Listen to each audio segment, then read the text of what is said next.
So hi everyone, myself Aman and I'm again welcome you all। तो आज के session में हम पढ़ेंगे लीड फंक्शन के बारे में।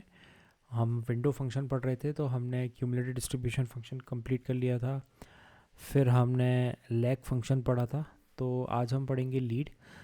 तो जैसा कि हमने लैग में पढ़ा था कि लैग पीछे जाता है, ठीक है। मतलब कि अगर मेरा कोई डेटा पॉइंट है, ठीक, और अगर मैं उसमें कोई भी पर्टिकुलर कॉलम और ऑफसेट देता हूँ तो उसके करस्पॉन्डिंग मान लीजिए 1, 2, वो उतने पीछे जाके हमें वैल्यू पॉपुलेट करा देता था।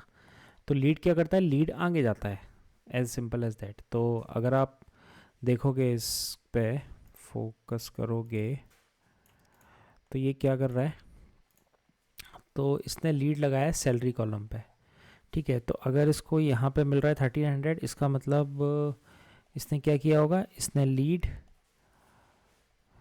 सैलरी, ठीक है,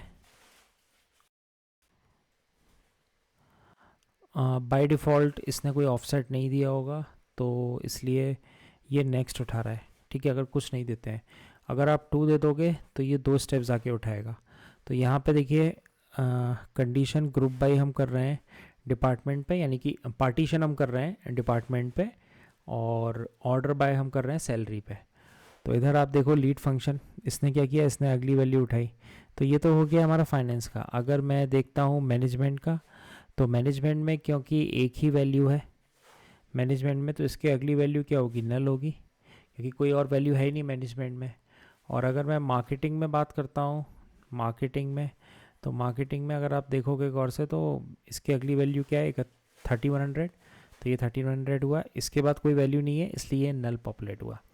अब मैं सेल्स पे आता हूँ, तो सेल्स में अगर आप देखोगे नेक्स्ट वैल्यू क्या है, 3200, फिर नेक्स्ट वैल्यू 4400, फिर 4500, और इसके बाद नल है, ठीक है। अब अगेन वही सब सिनेरियो फिर से देखते हैं जो, तो यहाँ पे मैंने एक सैम्पल डेटा ले लिया है, ठीक है, और इसको मैंने रन किया एज यूजुअल।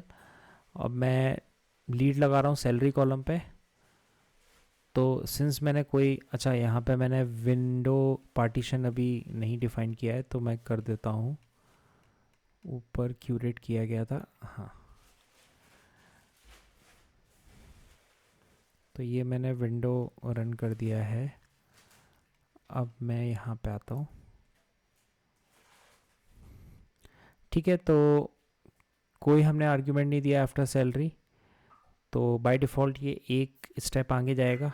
तो वही डेटा ये पॉपुलेट कर रहा है एक स्टेप आगे का, ठीक है। अब जैसे अगर मैंने सैलरी कॉमा 2 किया तो ये 2 स्टेप आगे जाएगा, ठीक है। तो 2 स्टेप में आप देखोगे, अगर मैं फाइनेंस पे फोकस करूँ तो 3700 के बाद 2 स्टेप क्या आएगा, 4000। तो 4000 पॉपुलेट किया। 3900 के बाद 2 स्टेप पे नल आएगा, क्योंकि 1 स्टेप पे 4000 है, उसके बाद कुछ नहीं है, तो इसने नल पॉपुलेट किया। तो ऐसे ही बाकी डिपार्टमेंट्स के लिए होगा। और तीसरे सिनेरियो में क्या है, अगर हम थर्ड पैरामीटर भी लेते हैं, मतलब हम अपनी डिफ़ॉल्ट वैल्यू डिफ़ाइन कर देते हैं। अगर नल आता है तो क्या वैल्यू होनी चाहिए, तो 0 ऐसे डिफ़ाइन किए यहाँ पे। तो अगर मैं इसे रन करता हूँ तो 0 क्या होगा, जैसे कि 1 स्टेप आगे था, तो 37 के बाद क्या होगा, 3900 बिल्कुल सही पॉपुलेट हुआ। 1300 के बाद 4000 बिल्कुल सही पॉपुलेट हुआ, ठीक है। और 4000 के बाद क्या है, कुछ नहीं है नल, तो इसलिए 0 पॉपुलेट हो गया। सेम गोज़ विथ मैनेजमेंट, इसके बाद कुछ नहीं है तो 0 पॉपुलेट हो गया। 2000 के बाद क्या है, मार्केटिंग में फोकस कर रहे हैं, 3000 पॉपुलेट हो गया, ठीक है। तो उम्मीद करता हूँ ये आपको समझ में आया होगा, ठीक है। So thanks for watching, thank you.